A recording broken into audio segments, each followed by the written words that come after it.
Yeah, I'm just really excited to introduce everyone for this panel. The first person is J.J. Abrams, director, producer, co-writer of the movie. Daisy Ridley, who plays Ray. Right here, J.J. in my massive white sofa.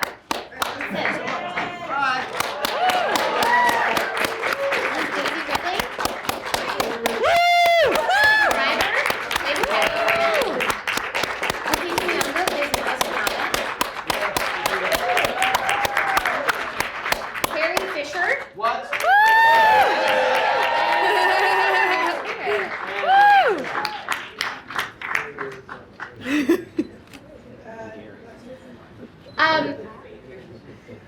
Wow. Come on, Gary.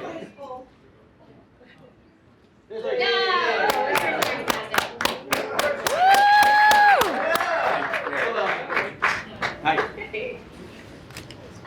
Yeah, maybe we should sit down. Okay. She's Oh, there is Carrie. She's coming. I'm just going to start. My name is Mindy Kaling, and I know when you think of me, the first thing you think of is a huge Star Wars fan. But I actually am a Star Wars fan because Star Wars is it's a movie, a series of movies. Like, Carrie, come down here, please. She needs some convincing. Sure, right next to you. Before and after.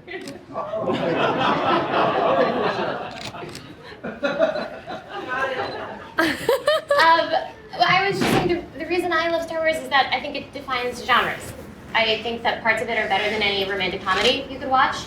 It's an action movie, it's a buddy movie, there's interspecies friendships. In fact, it's everything except those boxing movies that come out every holiday season. It really has everything. And I thought I would just tell you guys a little bit more about it. I'm here to run this press conference for a movie that needs no introduction, but I love to talk, so I am going to say a little bit more. On May 27th, 1977, George Lucas's Star Wars opened in U.S. theaters. No one could have predicted the huge impact the imaginative movie would have on people, not just on audiences at the time, but generations to come. The film went on to garner 10 Academy Award nominations, spawn the birth of the visual effects industry, and rewrite the future of filmmaking and filmmakers. The Force Awakens begins a whole new chapter in the storied saga. Good luck, JJ. While doing research on this, I saw every interview that these guys have done, and I talked to JJ, and I didn't want to ask them any questions that you could just Google the answers for. For instance, if you asked Daisy Ridley how she felt when she was cast, she's going to say, very excited. So I thought I would ask them questions that I've never heard. Actually, Adam Driver, you were like, never seen them, not a fan, which I thought was pretty edgy. Okay, never mind. So, JJ, I thought I would start by asking you the question that I think everyone wants to ask you, which is, aren't you rich? Why did you want to do these movies? Don't you have a hot wife who doesn't need you to be in Abu Dhabi for 4 months at a time? You want to borrow money from me? I need $50,000 for an intervention. I'll talk about it later, but you know. Here's the thing. This is a project that I felt incredibly lucky to be asked to be a part of, and I think I speak for all of us, except for maybe Harrison, when I say this was not a job. I'm kidding. Harrison, was unbelievable. But the process of this movie, to a person on the crew, to a person on the cast, this was not a job, and it was nothing that I think any one of us took on because it was a gig that was available. It was something that felt like a true passion and something that every single person brought much more than any of us could have expected. And so I do honestly feel honored to be part of this group. Excellent. Who was the most difficult actor to work with? I have a guess in my mind who it is. I'm curious what you answered. Well, it was definitely whomever's not on this couch. Oscar Isaac. Definitely Oscar. No. It was everyone was shockingly and eerily wonderful to work with, and to get to work with people like Carrie and Harrison and Mark, and people who I was fan of since I was 11 years old, and also actors like Lupita and Daisy and Adam and John. It was so much fun to see them work together and to see how that alchemy came out. And it was really a spectacular and fun thing every day, I'd say. Good answer. Carrie, I have a question for you. I'm a big fan of your writing. I love postcards from the edge. You coined one of my favorite lines ever, which is, do you always speak in bumper sticker? And I've seen a lot of interviews with you. And one thing I can say, I'm sorry. Okay, never mind. One thing I can say about you is that you do not speak in bumper sticker. And I think it's because you get asked a lot of stupid questions. No, that's silly. And I was going to ask you, you have an amazing sense of humor. Do you think that Princess Leia has a good sense of humor? She would have to. Wearing those hair pieces. You know, I do have now a baboon-ass hairstyle. So, and that, I mean that with love. And so you need a sense of humor for that sort of thing. It keeps it lively and fun when you're getting shot at and everything. No, it's the hair that really makes you funny. Well, you should know that. This is all someone else's hair. Okay, So, Adam, Kylo Ren looks hilarious. And again, I have not seen the movie, but in all seriousness, he seems very focused and obsessed. And in my mind, he's like Robert De Niro's character in King of Comedy. Is any of this even approximating the truth? Again, I've not seen the movie. If so, I'm a genius. If not, then what is he like? Kylo Ren, Rupert Pupkin is what Is he Rupert Pupkin? And Lawrence, you can answer this question too. He makes a lot of videos for his mom. It makes a lot of videos for him. He's a great cook. You know, he's a Scorpio. I think he's very unpolished and unfinished, and I think what JJ and Larry did, keeping all the vocabulary that everyone's very familiar with Star Wars and the dark side, and keeping that very much intact, but also adding a kind of recklessness or something that's kind of unneat about it that I think people normally associate with the dark side being organized and very, in control and calm and in command. I think that the dark side is extremely organized. Extremely organized in a very evil way. Yeah. Is that something that you've continued? Well, Larry, if you want to speak to this, but one of our thoughts was to try and do something that felt a little bit different in that way. Yes. And that's why we were so excited about Adam playing this part, because there's never been a character like Kylo in the saga. And no, he hasn't got his shit all together, I would say. And Adam acts it so beautifully, because what you're looking at is, you expect this is some evil genius, but what you're getting is all the contradictions and the conflict that people feel, any one of us can feel at any moment. That's what's so amazing about it, and I think that's what's unique about what Adam has done. Lupita, you play a former space pirate who now runs a bar. I'm wondering, this seems sort of, to me, like a female Sam Malone from the American TV show Cheers. Does that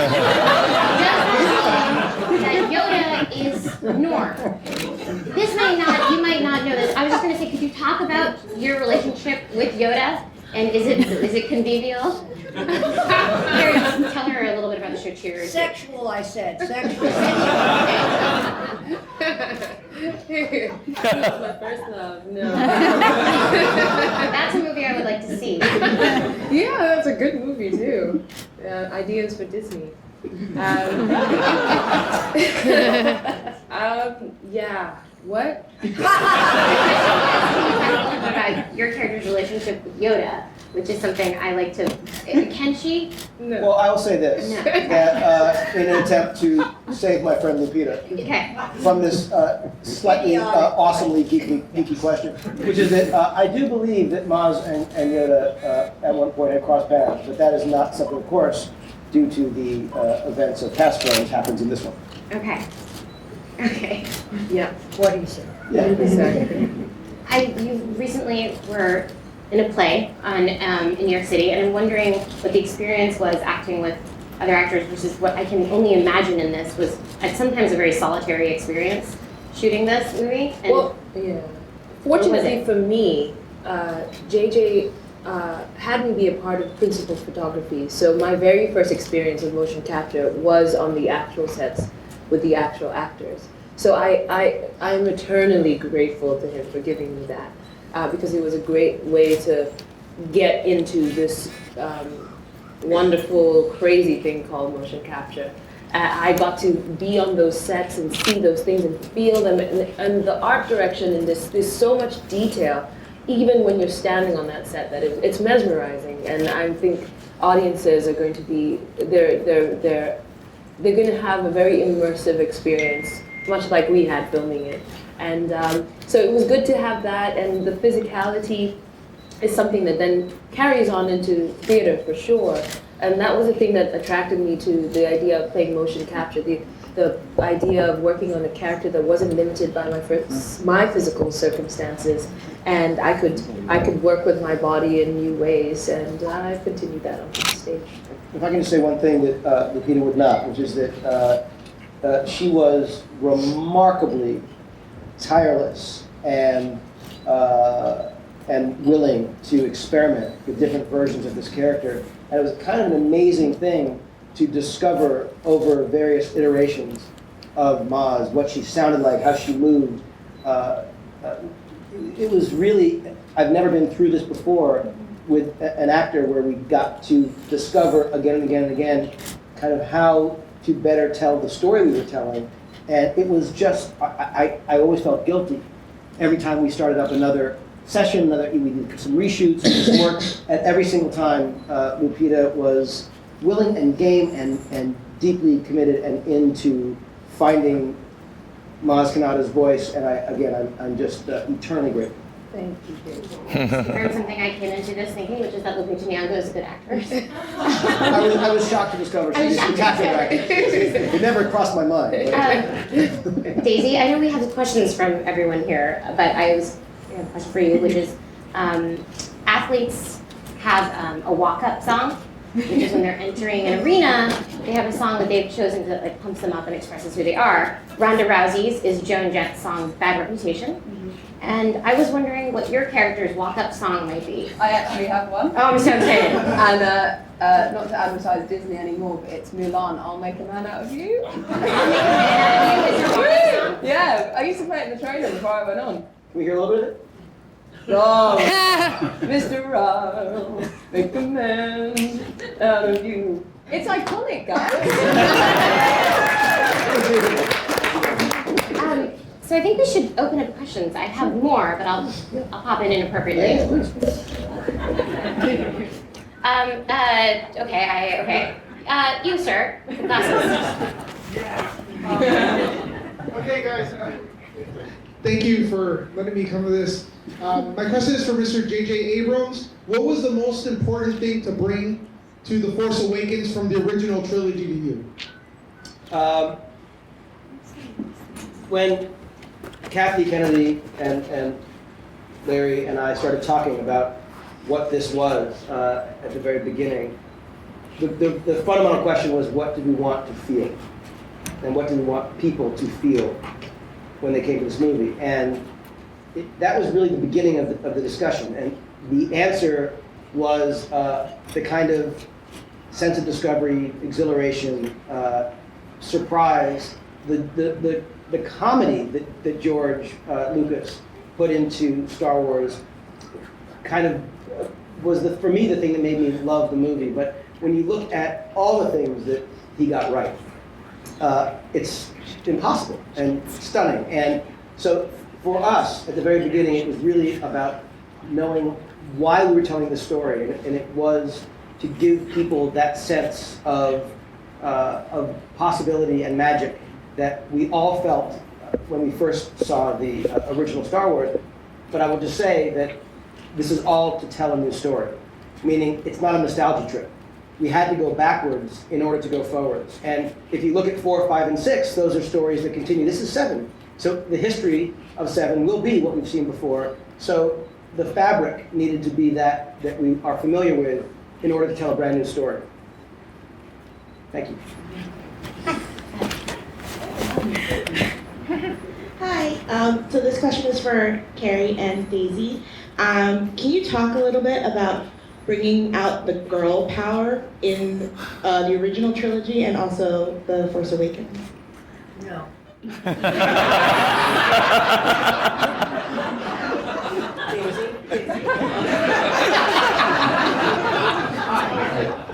Nice, you begin. You begin on the top then.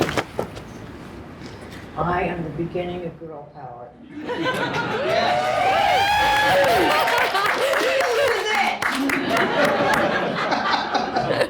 No, I got to be the only girl on the all-boys set, which was really fun. You know, to put things in their drinks and stuff like that. We drank in the whole trilogy in the beginning. This was a sober set, so that's what JJ brought to this, was sobriety. Girl power, she's more powerful in the girl power. Yes, I'm louder than you. So she takes on the physical power, and then I scream at them until they pass out. Not scream, I make fun of them. No, that was what was really fun about doing anything that girl power-esque, is bossing men around. I know a lot of you women out there haven't done that yet, and I encourage you to do so later this afternoon. Over there, okay. Oh wait, Daisy, please. Yes, exactly. Oh, no.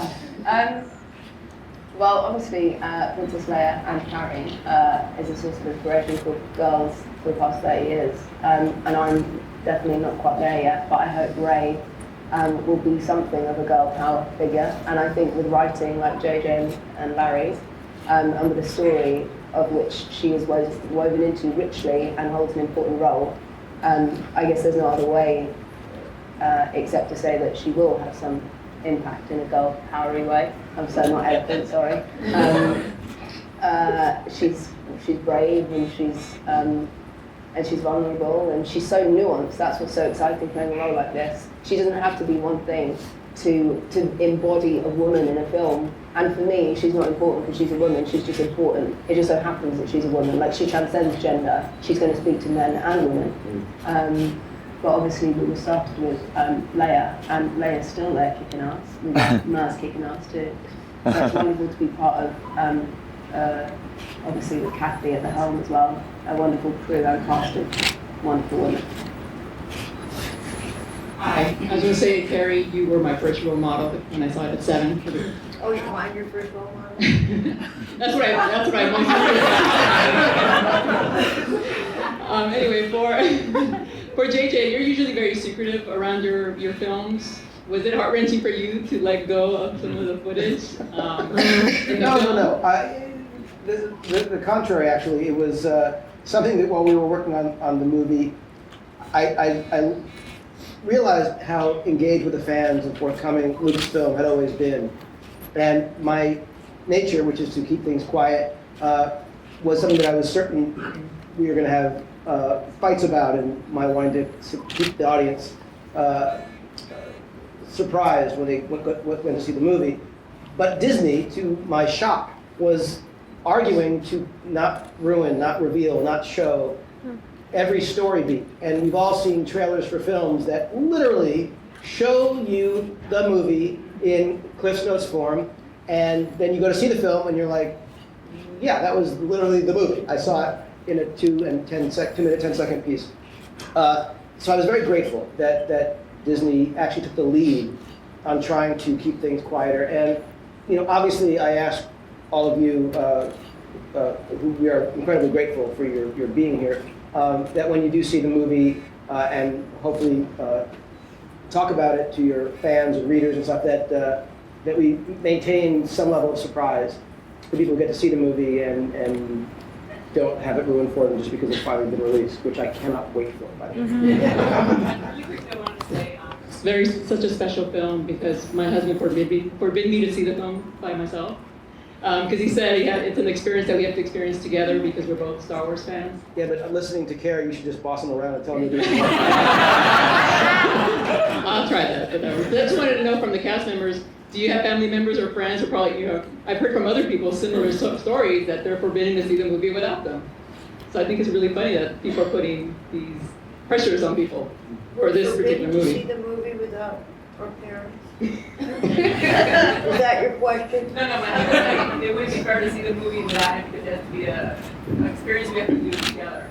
Yeah, I find that it's really a family experience. I've had people over the years come, I'm showing this to my child at, I didn't want to wait till they were 6, so I went with 5. And you watch your children watch the movie and you learn something about your children. And will we like the same characters? And Halloween becomes kind of more of a Thanksgiving experience without the turkey.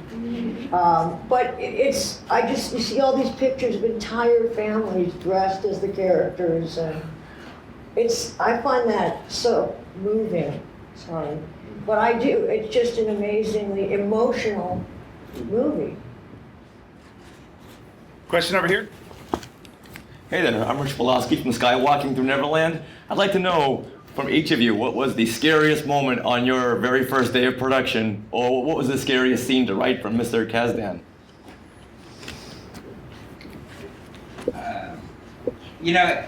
I don't associate the process with fear.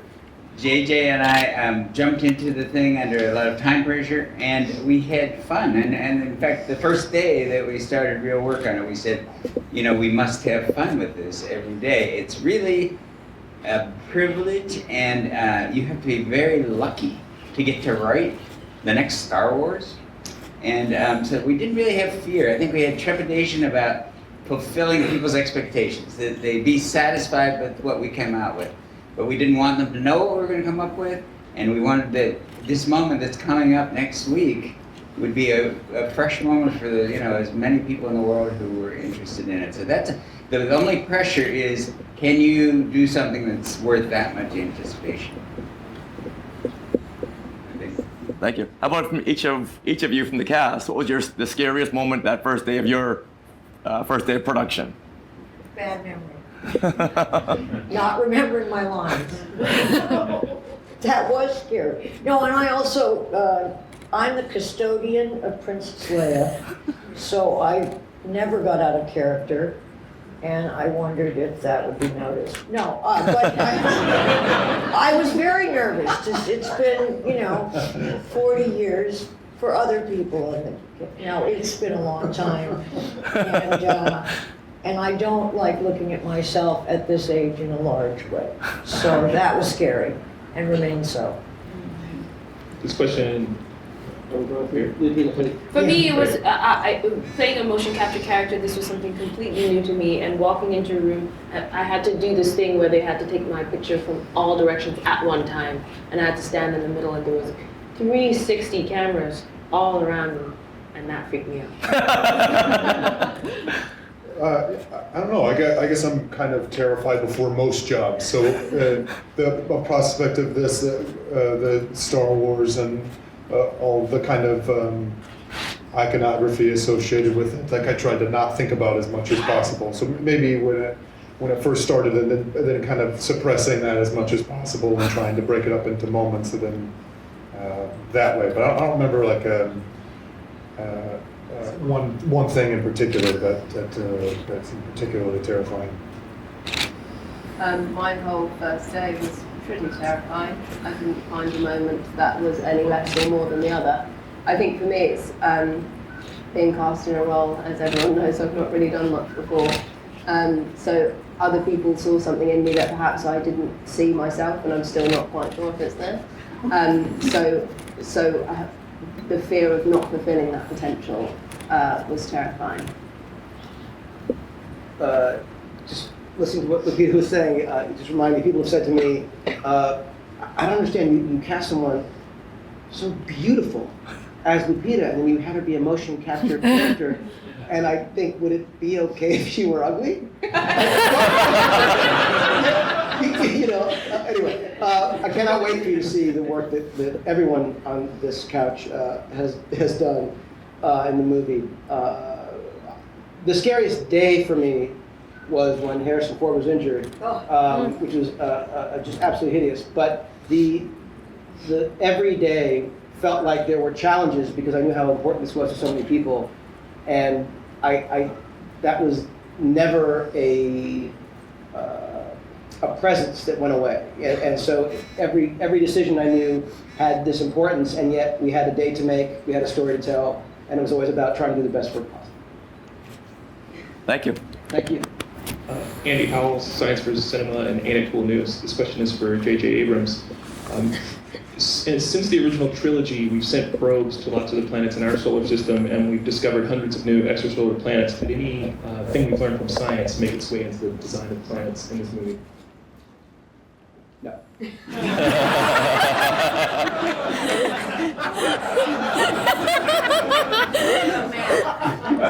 Matt, anything from, English? You take that question. You go. Okay, yeah. No. Question here? Hi, Oscar Tomaszak News. JJ, since you two were really the brainchilds behind the story, how much did you guys look at the extended universe and the extremely large canon of books that have been written around the Star Wars universe when you decided to make this? Or was it more looking at Return of the Jedi and just figuring out how you guys feel it should have gone? I think it had more to do with Jedi and the continuation of 4, 5, and 6. This is 7. I think we were aware, we're respectful of the canon, but we really wanted to tell a story that interested us and delighted us, and we didn't really want any rules and parameters particularly. We said, well, we can do anything we want with this story. What would be the most fun thing to do on this page and the next page and the page after that? And that was sort of the guiding principle, I think, more than the canon or anything that had come before. All the way over here in the front. Well, for the cast, many of us have been thinking about what happened after Return of the Jedi for the past 32 years. Did all of you have those questions, and when you got to finally answer them, did it live up to or surprise your expectations? I didn't understand the question. I wasn't a huge fan of the whole thing. I'd seen them and I'd had kind of interest, but I missed the Star Wars version. So I didn't want to that so much. But even so, it was very exciting finding out what did come after Jedi. I would say that it's still called Star Wars for me was really, and that sounds, but in a way it's 30 years later, but the exact same things are going on in a way, which I thought was so telling of, so true to life, that even though I feel like we have such short memories of huge, events and mass genocide, and then we kind of forget about it, it seems, and there's still the same people are in charge, and the same group of people, younger or older, everyone comes on and feel that their problems are unique, and then it's all a cyclical thing, and it seems like finding these people, and a lot of things have changed, like the setting, but really the circumstances are the same. I thought was very true, and that for me was what I took less plot points and like, I always knew that Leia would be doing this or Solo would be doing this. More like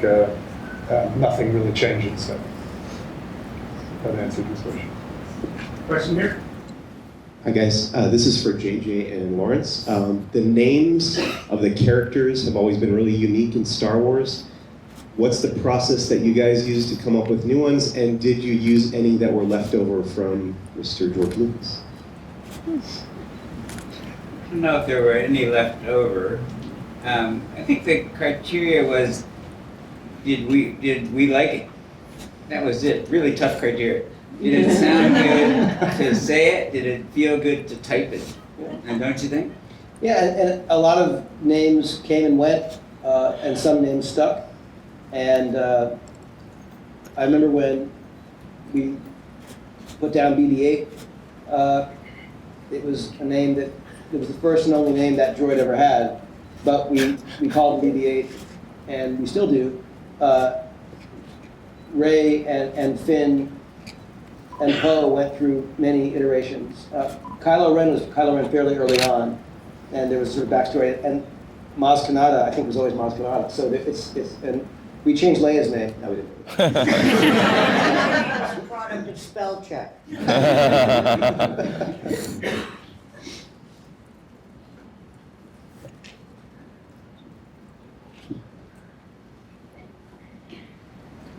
Hi, this question is for JJ. Are there Ewoks in the movie? That's all I want to know. No, don't say! Are there Ewoks? Living?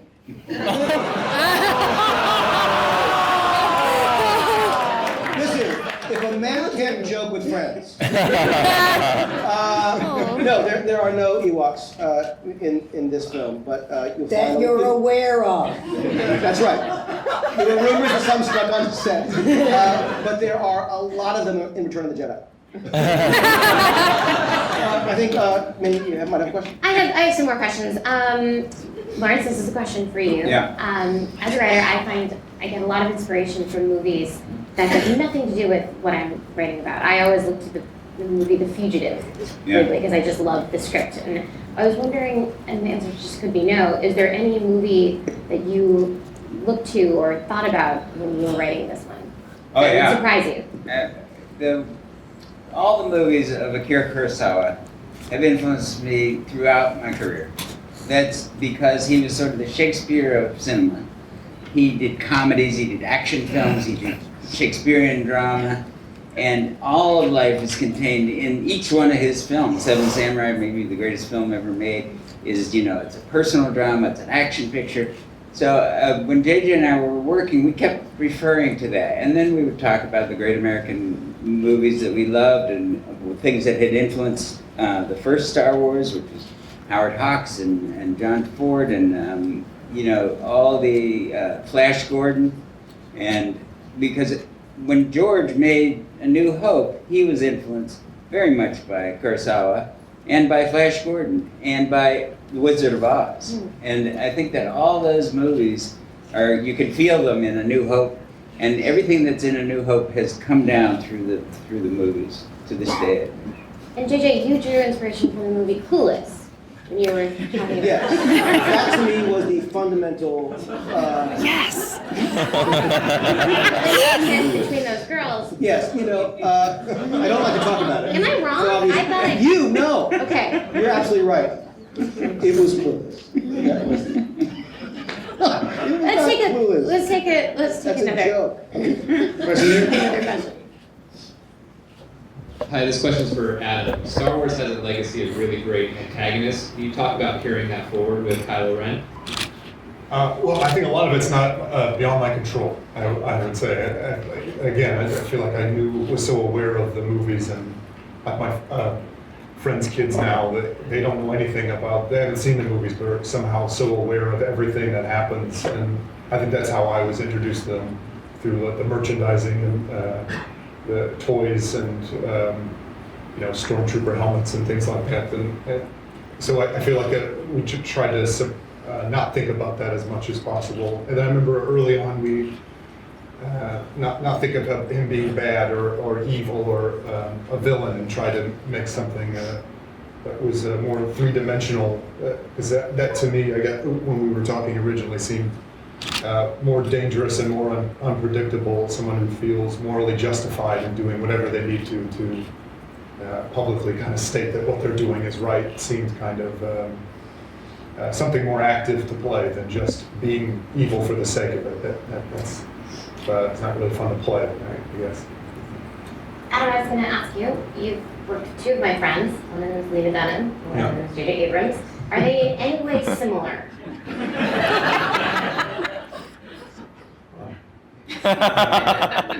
Yeah, actually, an amazing ability to compartmentalize, and I mean, they do this both in very different ways. Sociopaths. They're both crazy. I think that I would imagine the the weight of something like Star Wars. That if it was me, I would go nuts. Having to be the kind of spearhead above it, where everyone's looking to you, asking you questions, and JJ was consistently calm and couldn't have been more collaborative. And I feel the same with Lena. I mean, much is made about how young she is, but just because you can't help but compare or imagine what you were doing at 22 or 23. She's not So that young, not- she's like 28 or 29. No, yeah. She's like kind of young, but like not like a wonder kid, she's not like Daisy. It's okay. Yeah. And thank you for answering that. Okay. I'd love to stay to the end of the credits of every movie, so I'm just wondering, is there an Easter egg or an extra scene at the end of this that we should look forward to? No, there's not. Good. All the scenes are actually really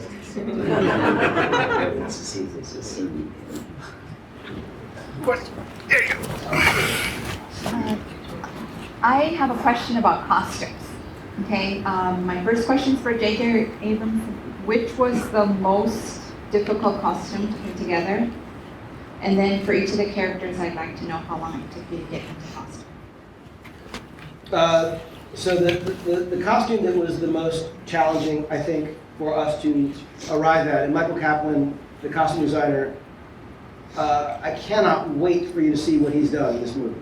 There are so many cool, many you have not seen at all, costumes that are extraordinary. The most difficult one was Kylo Ren, and we went through, I don't know how many hundreds and probably thousands of iterations and different versions. And one of the great things about that was, over the course of that, the costume for Captain Phasma was designed. That was actually pitched as a Kylo Ren costume originally, and for story reasons, it didn't make sense. It didn't work, but we suddenly realized, oh my God, this is one of the greatest looking costumes I've ever seen. And he, then she, became one of my favorite characters in the movie. But the design of Kylo Ren was the most difficult one, and when we finally saw the mask and the beginning of that design, it was really instantly clear that was the winner. And I'm very grateful to Michael and his whole amazing team. Was there a question about Yeah, if they could tell us how long it took them to get into costume. how long as it well. took to get into Yeah. 20 minutes? Does that seem normal? Sure. That's amazing. Obviously, I had because putting the arms things on and everything takes a while, and the wraps and everything. I had a wonderful woman called Callie helping me. The first time took like an hour and a half, and then we got it down to like 20 minutes. For me, it took about, well, my costume. I didn't have a costume because I was a motion capture character. But to get suited up took about, in the beginning, it took like 2.5 hours, maybe 3. And then by the end, we had it down to about an hour 15. Lupita had dots on her teeth, Yeah. like everywhere. She had dots all over the place, and it was, I actually, not until today have I met her without dots. I'm still finding them in things.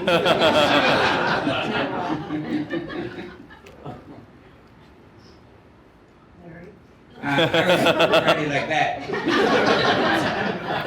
Show up, ready to go. How long did it take to get in a costume? About 10 minutes to the 20. I'm older and I do it faster. Oh, really, 20 minutes. I have a kind of classy gas station attendant look.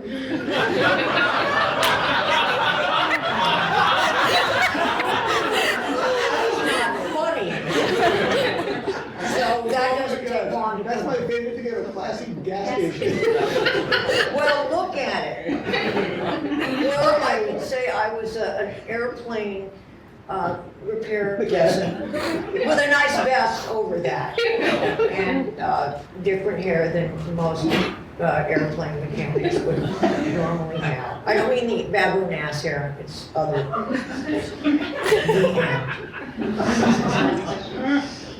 I'm going to figure out that analogy to the baboon ass by the end of this.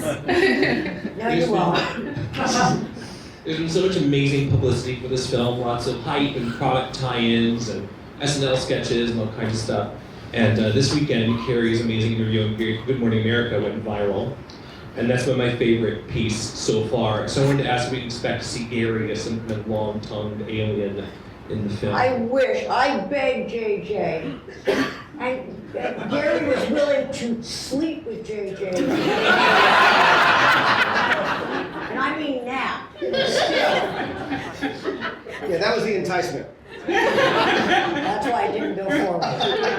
He didn't like having him on the set. That's not true. Oh, it is. It is not. Go get Jerry. And Gary wasn't His name's allowed. Gary. His name's Alan. He was not allowed here today because of the whole tongue rule.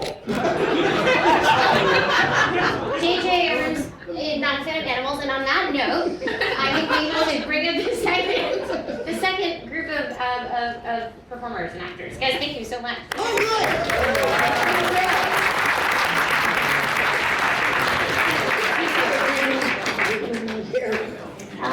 Thanks, everyone.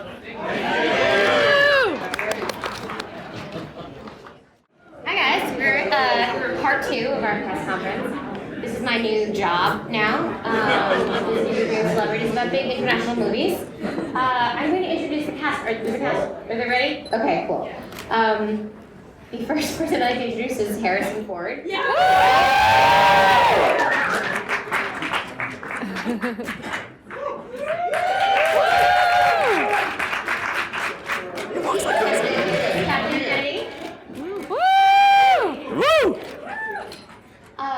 John Boyega.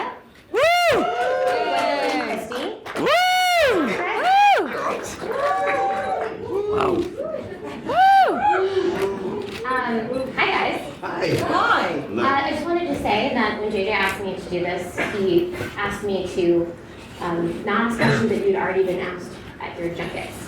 So I am not going to ask questions that I've seen. So yeah. So I think it'll go well. Great.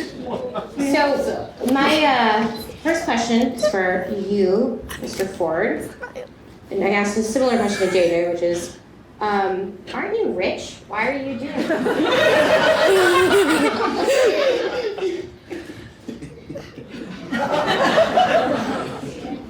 Very good question. Thank you. It's because it's what I do. It's what I like to do. It's what's fun for me.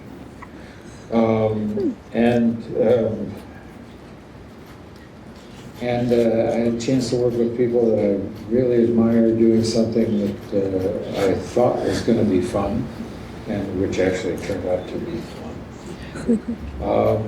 And to work with JJ, whose work I've really admired and long known about. And it seemed like a good idea at the time. Kathleen, I know that we can't really talk about, I can't ask you what's in the movie. Can you talk about what's definitely not in the movie? Jar Jar's definitely not.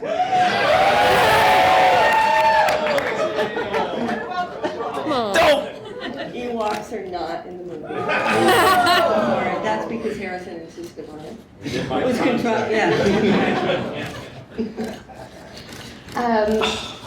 John, I'm going to open this up, by the way. It won't just be me talking to you for 45 minutes. I love to attack the block, and you are poised, in my opinion, to be an international heartthrob. And soon you will be a fixture at Victoria's Secret runway shows and And my question is, do you have an attorney? And are you excited about this? I have an attorney, yes. Yes, okay. Yes. I'm looking to be rich like Harrison. Yes. I'm trying to have planes and do all that stuff. Yeah. So, absolutely. Harrison, will you agree?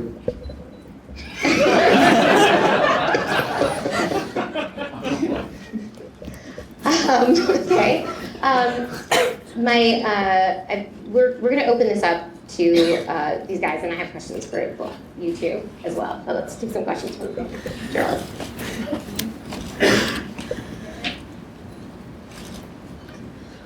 Mr. Ford, could you just? Where are you? Oh, right here. Sorry. Oh, hey, hi. Could you just talk about what it means to you to be that one of the bridges between the original series and this new generation? It's gratifying to be asked to be part of this. There was a interesting story to tell through the character. It's always nice to anticipate working in something that you know people will have an appetite for. This is not a crapshoot. This is a big casino. And it's fun to play with these toys again. It's been a great experience. Thank you. Question here? Yes, Ms. Kennedy. I guess it's most for you and JJ. I guess how do you make sure that this installment make way for what Ryan and Colin are developing? Did you guys map out the whole movie story? We haven't mapped out every single detail yet, but obviously everybody's talking to one another, working together, and that collaboration, I think, is what is going to guarantee that everybody's got a say in how we move forward with this. And so far, it's going great. I mean, JJ and Ryan have already talked at length because Ryan's about to start shooting episode 8. These guys are getting ready to head over in January. And then Colin will start working with Ryan and spend a lot of time on the set with us. Gwendoline, I was going to ask you a question. What character could you be? You could be any other character in Star Wars. And the reason is, for me, I think I'd be suited as a singer in Jabba's band, just as like a preference. Is there anyone else that you wish, or you would think that you think is a cool character to play? Someone that I would be suited to, or just someone I'd like to play? Both. There's an interesting challenge. Oh, both. That's tough. A character I don't really think I would particularly be suited to, but would definitely like to play, is, of course, Han Solo. You can swagger. I think that's a defining characteristic. I might have just like a modicum of swagger opposed to the Grand Canyon that's at the end of the sofa. That's a nice compliment. Gravestone, maybe? I don't know. It's up to you. I'm grateful for the kind attention. I still have another question. Mr. Farr, hello, from Italy. What is the bigger difference between this Star Wars and the first Star Wars? And how does it feel, being back on the set for Star Wars? The difference? Is that part of the question?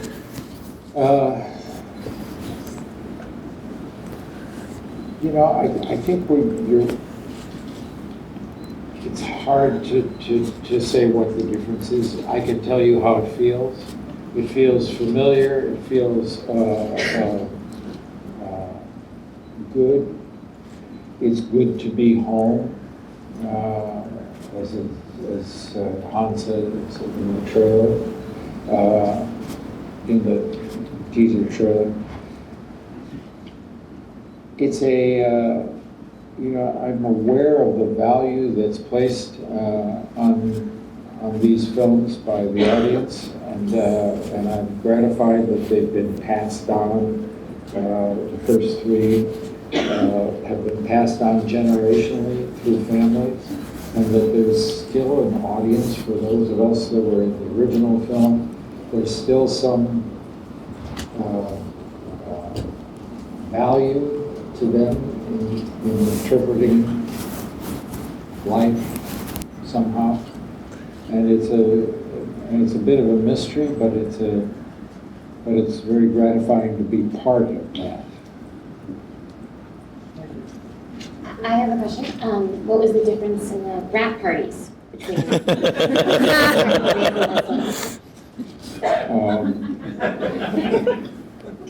It was really hard to get a drink at the last restaurant. Wasn't it? It was, right, Oscar? It was very hard to get a drink. I didn't know where the bar was. It was so big. Question over here. Hi, this question is for Harrison Ford. As a parent, hi, I'm over here. Hi. As a parent, what's it like telling your kids you're coming back to this franchise? Did that like up the cool factor once again for you with them? My kids do not think I'm cool at all. And being in this movie is not going to convince them otherwise.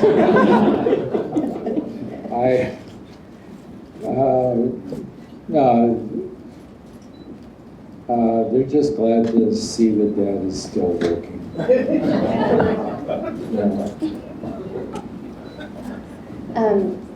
Oscar, in my experience, there's always one actor on a set where everyone goes to their trailer to listen to music and to get high. I know that none of you guys do drugs because you're professional. This is a Disney movie. It's not like drugs are bad, but whose trailer did you go to hang out? I went to my trailer. Did anyone go to yours to hang out? Yeah. Yours was the It was hangar. mostly going between Carrie and my trailer. That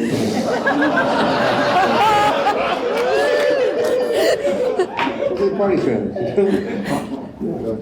John, Yes. did you hang out in your trailer, or also go to Carrie's? No, I didn't go to Carrie's trailer. I didn't. No.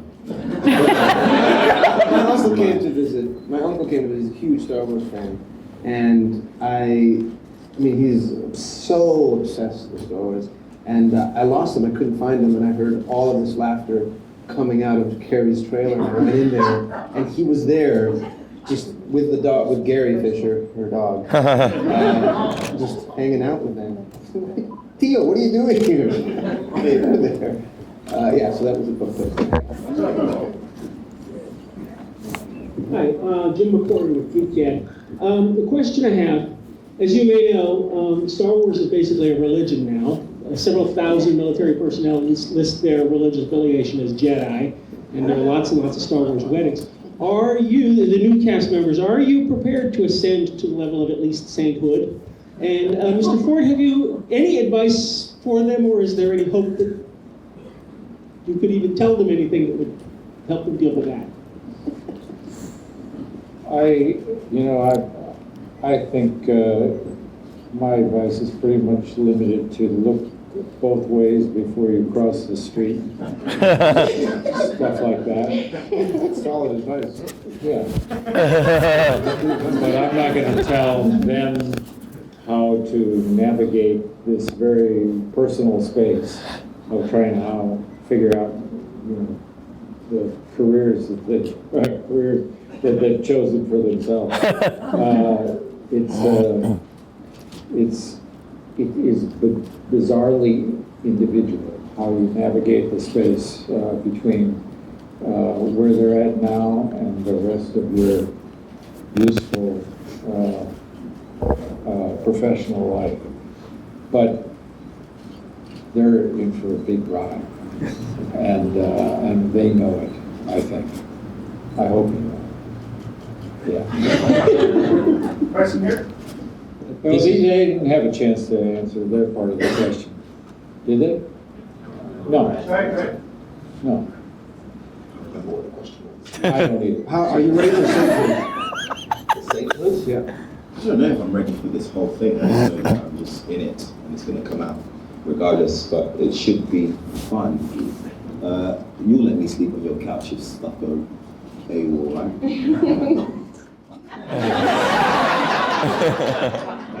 I hardly know you. We're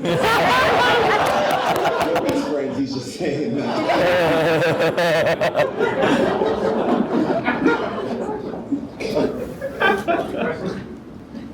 This is for Gwendoline Christie. Were you prepared for how Captain Phasma became kind of an instant sensation among fans? And as a second part to that, do you think that positioned you possibly for a really strong run at the Captain Marvel role if Marvel happens to offer it?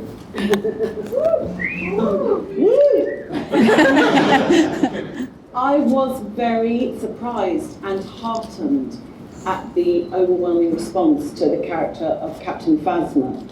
But I really felt that what Kathleen and JJ and everyone who created at Star Wars was, I think JJ's been open about the fact that he wanted to respect the origins of the films and celebrate them, but to bring them into the modern day. And confirmation of that seemed to be, to me, in this amazing character of Captain Phasma, who is Star Wars' first on-screen female villain. And more than that, this is a character who, so far, we have related to due to her choices, due to her character, and not due to the way she has been made in flesh. And conventionally, that is how we have related to female characters. So this, to me, felt very progressive.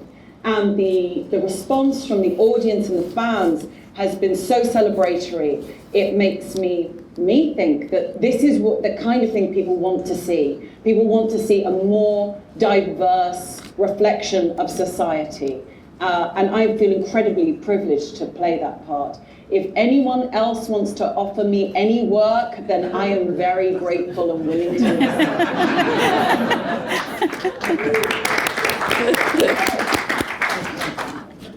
Hi, I have a question for Kathleen. Thank you for that tidbit about Jar Jar, but I wanted to ask, I mean, why the unprecedented level of secrecy around this film? I've never covered a film junket where the media couldn't see the film in advance. The cast seems terrified of letting anything slip. Some of them said they haven't even seen the film. So why did you go to those extremes? I think, right from the beginning, we've respected the fans, and the fans have really been the ones focused around making sure that everybody and anybody who walks into this movie gets to be surprised. We have so little things that surprise us anymore when you walk in to see a movie. It's all told in the trailers. It ends up online way in advance. And I think, that's something that overwhelmingly, I've even had people say to me, I don't want to read anything at all, so that they can get in to the theater and actually have a pleasant surprise. So that's really all that's driving it. And we've respected that in all ways we can. I can't remember the last time I went to see. The last time I went to see a movie that I didn't know anything about was Boxing Helena. That was the last time that I remember seeing a movie that I didn't know anything about. That's a doozy of a movie to not. Yeah, I was in 8th grade. We just saw the poster. They cut up all her limbs. They cut up all of her limbs. We didn't know that going in. We just saw like a female body. We're like, Just make sure they know that does not happen. That doesn't happen. No Jar Jar, no female limbs cutting. Cronenberg is a cheerful movie maker. Yeah. Another question. Hi. Well, sort of on that note, it's kind of a shame that we don't know, us in this room don't know what happens in the movies, because then we can't really talk about the themes, the greater themes that people should take away, or that you hope they will take away. But John, you in particular, we saw the Black Stormtrooper. The casting alone made headlines and was a conversation starter. So, knowing that this is a huge global cultural event, can you folks tell us all what you hope the film, the story, what happens in the film, how it reflects upon the world today, and what is important for people to come away from the movie with? So what's your question? Yeah, sure. What is This is why they should see the movie so they don't ask questions. the greater cultural impact of The Force Awakens? What do you hope it is? For me, I'm going to be honest. I really don't care about the Black Stormtrooper stuff. I couldn't care less. This is a movie about human beings, about Wookiees, spaceships, and TIE fighters. And it has an undertone and a message of courage and a message of friendship and loyalty. And I think that's something that is ultimately important. I watched the movie with Kathy just last week, and I really relate to Rey more than any of the characters. And to be in a circumstance where you have to find something bigger than who you are within yourself is something that's inspirational to me. And I think that people will take that away. In terms of the kids, all they're going to be concentrating on is BB-8.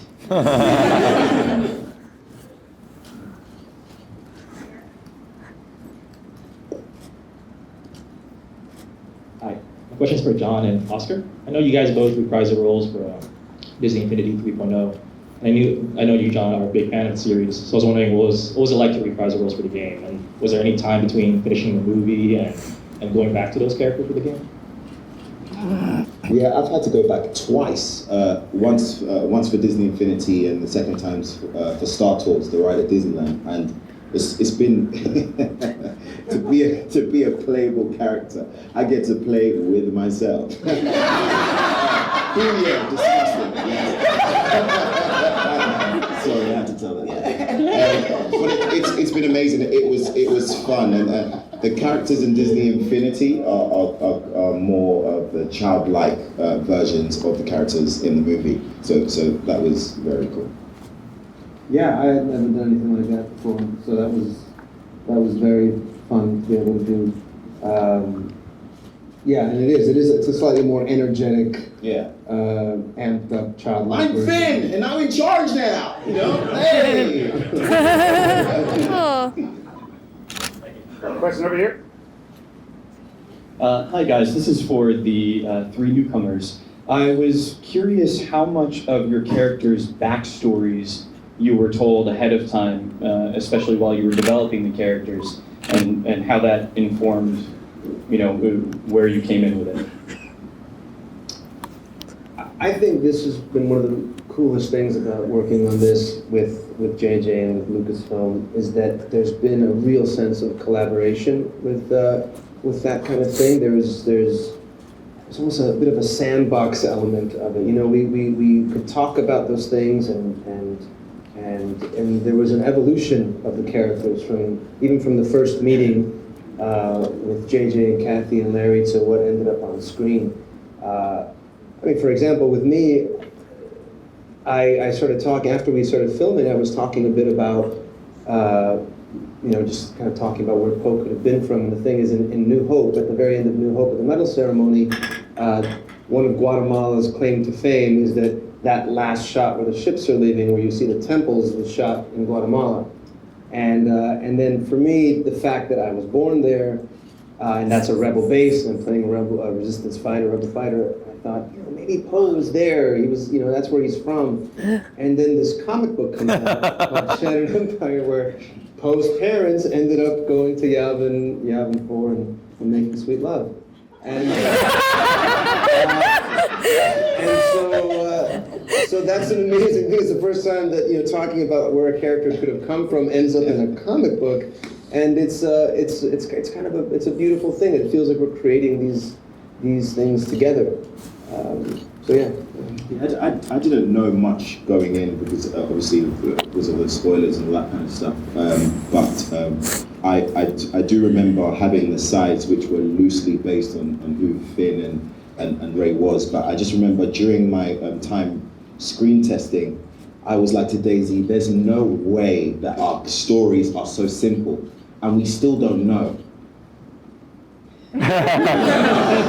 So I've still got some conspiracy theories as a fan as to where Finn comes from, and I'm still trying to figure that out. But I like that it's a mystery. I like that. Yeah, mine was similar. I was so heartened that it was a genuine creative experience to work with JJ about who the character was and to develop that together, and really without horribly ruining everything for everyone. I think it's interesting to see where my character may go. Isn't that interesting? At least you're interested.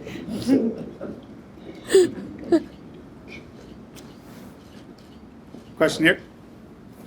Hi, my question is for the newcomers. You three are obviously huge Star Wars fans. You talked about it many times. I'm wondering if you read any of the theories online, if you follow any of the fan conversation, and if so, if you could sort of say maybe what your favorite rumor is that you've heard that you go, oh my God, people are really saying this? People really think this is going on? The Jar Jar is Kylo Ren. I kind of wish that would be the show.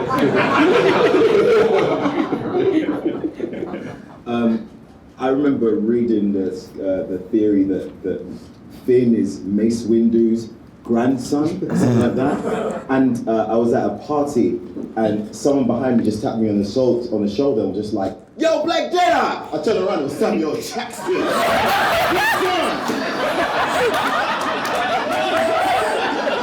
And so that was a moment that was It's absolutely impossible to follow what John has just said. And I have not, maybe I should start, shouldn't I? I've not followed any fan theories at all. I'm just going to say because I've been busy with Game of Thrones. Is Jon Snow alive or dead? I only read my bits in the script. I've got no idea. Boo! My question's for Mr. Ford. How difficult was it for you to slip back into the role, and how did you prepare to come back to Han Solo? And is it easier to originate a role, or was it easier to come back to something familiar?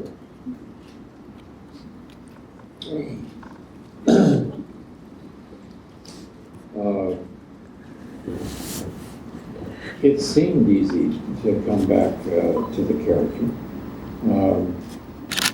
Clothes make the man. I had walked more than a mile in those boots. I was interested in the described path of the character. I thought there was an interesting bit of business for the character to do.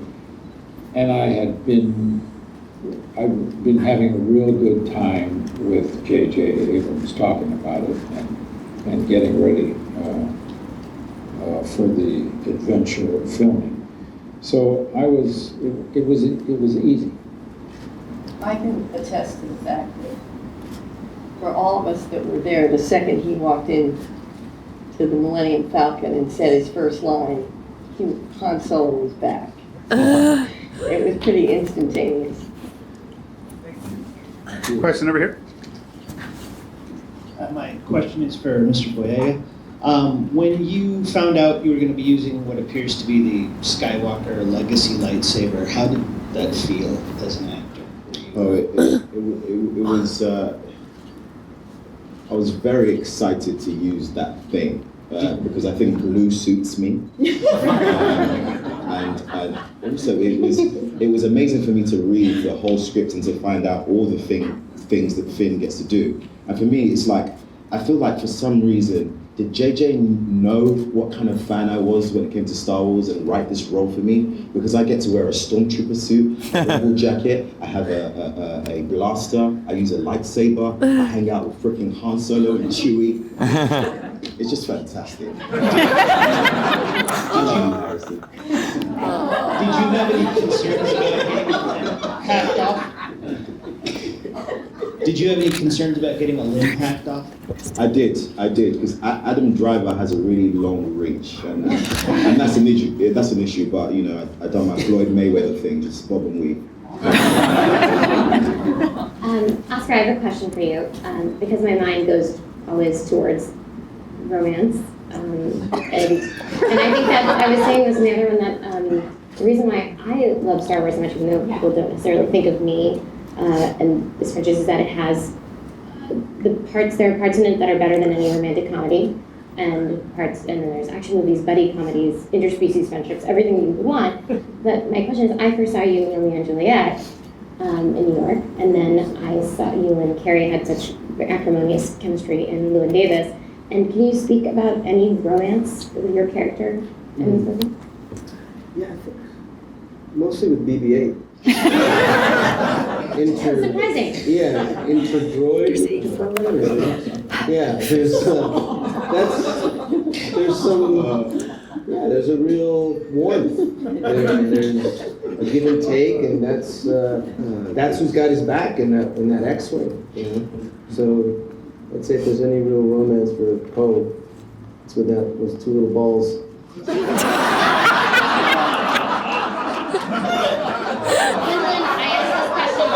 Which is about the idea of an athlete. Gwendoline, I was going to ask you about athletes' walk-up songs, which is the song that an athlete will have when they come out into an arena. And Ronda Rousey, for example, comes up to Joan Jett's song "Bad Reputation." Did you have a walk-up song for your character? Is this to me? This is to you. Oh, good Lord. I'm trying to think of the name of it because it's just coursing through my brain now. It's that one that goes da-da-da, da-da-da, da-da-da, da-da-da. Yes. What is it? Led Zeppelin? Yeah. Kashmir, yeah. Kashmir. Exactly that.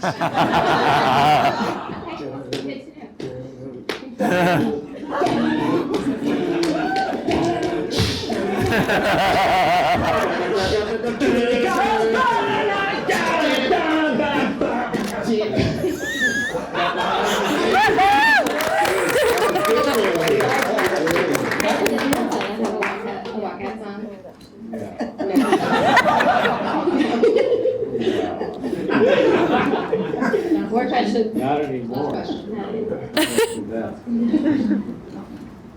Hi, Victoria from Second Broadcasting. Question for all the cast and Mr. Harrison Ford. I'm just curious, the first day you guys walk in the shoot, and what was the number one thing that you tell yourself, do not offend Han Solo? Otherwise, he's going to walk off the set. You did offend Han Solo. For me? Did I offend you? Did I say you looked older? Because I don't think I said that. No, it wouldn't have offended me at all. I didn't say that. I said you look good. Right? That's what I said. I don't remember what you said. Best friend, eh? Not paying a lot of attention to you.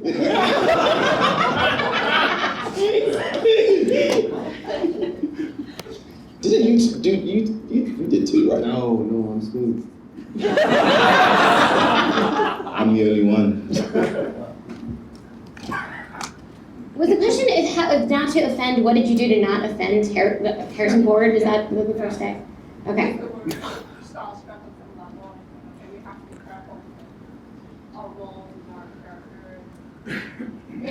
I have to say though, that there was a moment on the Falcon where Harrison, you had the blaster in your hand and you were trying to skillfully put it in the holster. And Harrison was stood there. Damn it! Damn it! Damn it! And me and Daisy were just behind the camera just like, this is freaking insane. Harrison is just freaking right there. But we had to do the scene together and not freak out because it was like mesmerizing to see Harrison in this environment in the movies that we absolutely loved. And it was good to see you with Chewie. We freaked out, but we didn't show you nothing. We tried to keep it professional for you.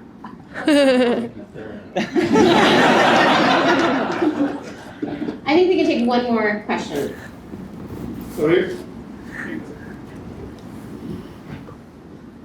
Hey, I just have a really simple question. I wanted to know, what were your favorite parts of the original franchise movies? And maybe how did those moments affect your performances in the movies you're in now? My favorite part, I think, was when in Return of the Jedi, when Darth Vader's helmet comes off and you see that he's just a soft, sad, old, vulnerable man underneath. I don't know how that affected my performance, but that was my favorite part. I just remember I was about 6 when I saw the film, and I remember being so struck by the character of Princess Leia and thinking, even then in my infant mind, this seems different to the other women I see in films. I'm feeling very, very inspired by that. and inspired by a woman with such tenacity and being so strong-minded. And I asked Carrie Fisher I said I felt like watching a performance implanted a seed in my mind, and Carrie said that she did plant a seed actually in my mind. I assume you're not talking about the scene in the snake bikini sitting on Jabba the Hutt's lap. Not that, no. No. That's my favorite.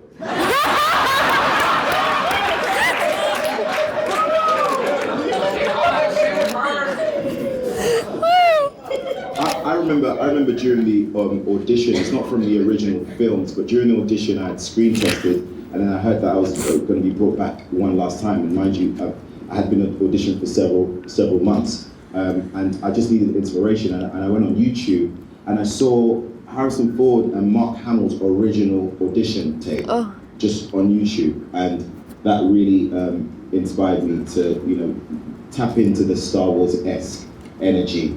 Because I think that was something that we were trying to gauge, and that really inspired me, and I booked it. Thanks, Harrison. He's so great. I think that's it. Thanks, everyone. Thanks, you guys.